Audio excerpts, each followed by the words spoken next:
بسم الله الرحمن الرحيم. السلام عليكم ورحمة الله وبركاته.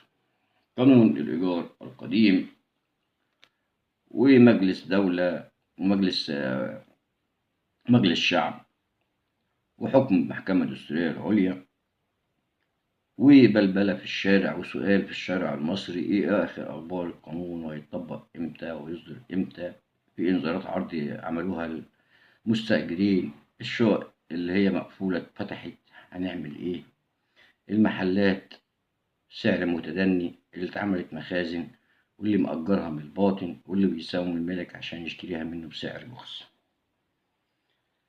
كل هذه الأفعال ظهرت اليومين دول. الشقق المغلقة الناس فتح البيبان ونشروا الغسيل وشغلوا الكهرباء وشغلوا الغاز وشغلوا التليفونات ويثبتوا إن هم قاعدين. اللي ترك الشقة بقاله 5 6 سنين و10 سنين رجعوا تاني في الشقة. المهاجر بره بعد أخوه ولا ابن عمه يفتح الشقة ويقعد فيها وبقاله 15 و16 و20 سنة عامل توكيل لأخوه أو لمحامي بيدفع الإيجار كل 3 سنين أو 5 سنين، ولذلك ما يعرفش حاجة ولا بياخد إيجار، بس مستفيد بيها مقفولة، ولا هو مالك مستاجر ولا مستأجر، واللي مأجر من الباطن واللي ما يعرفش مين اللي قاعد وقانون نزع ملكية الوحدات والعقارات من الملاك. طيب صدر حكم المحكمة الدستورية العليا والشرع رفع الحرج والكلام ده اتكلمناه وقلنا مجلس النواب بدأ.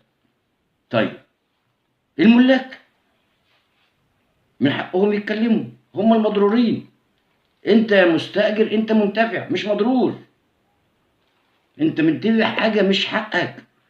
والرئيس ورجال الدين والازهر والكنيسة قالوا لك ما ينفعش، عقد ابدي ما ينفعش، ايجار ثابت ما ينفعش، الدنيا كلها غليت وانت لا حياة لمن تنادي البعض المستأجرين الأغلبية يعني.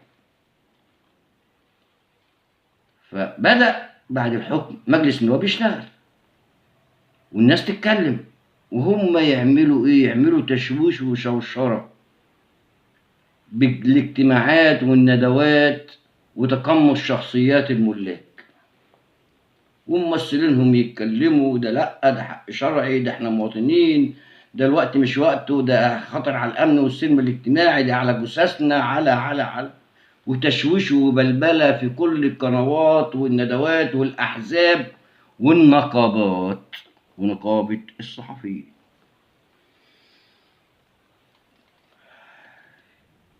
طب او اعلام، معرفش نقابه ايه يعني، بتعلن ولا صحافه ولا ايه؟ انتوا مالكم مال القانون؟ الا اذا كان ليكوا هدف وليكوا مصلحه. الهدف مش تخريب ولا لا، هدف مصلحه.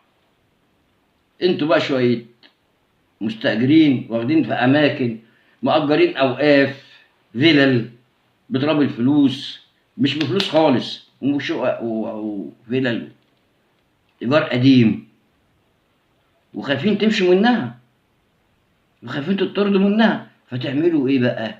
تشويش. القانون مش هيتنفذ ولا 10 سنين وندوات واختراعات.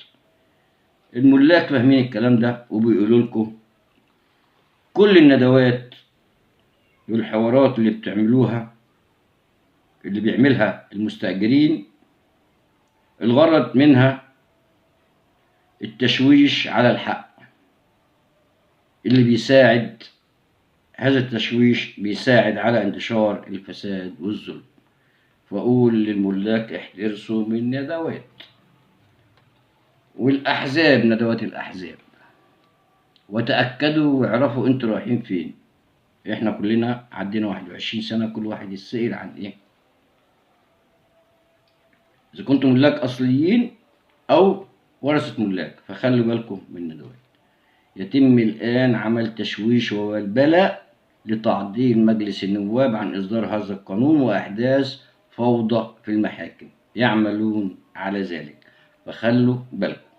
بس ده ما يمنعش انتوا تتكلموا، قولوا آرائكم في ندوة يبقى في ناس ممثلة عنكم، واحد أو اتنين تلاتة بالكتير، تبقوا عارفين بعضيكم، عشان ما يطلعش واحد يقول أنا مالك وبقترح كذا كذا وهو لا يملك شيء، ده منتفع أو مسؤول من أحد المنتفعين بقانون الإيجار القديم، اللي هم بعض المستأجرين اللي هم عندهم شقة واتنين وتلاتة وخمسة وستة، وعنده محل واتنين وتلاتة وأربعة إيجار قديم، ولو اتطبق عليه القانون ولو ارتفع سعر السوق وهو عنده، لو مش عنده فعايز يعطل إصدار هذا القانون، فبيحدث تشويش وبلبلة، ويعملوا كل حاجة على أساس إن هم يعطلوا إصدار هذا القانون من قبل مجلس النواب. شكرا.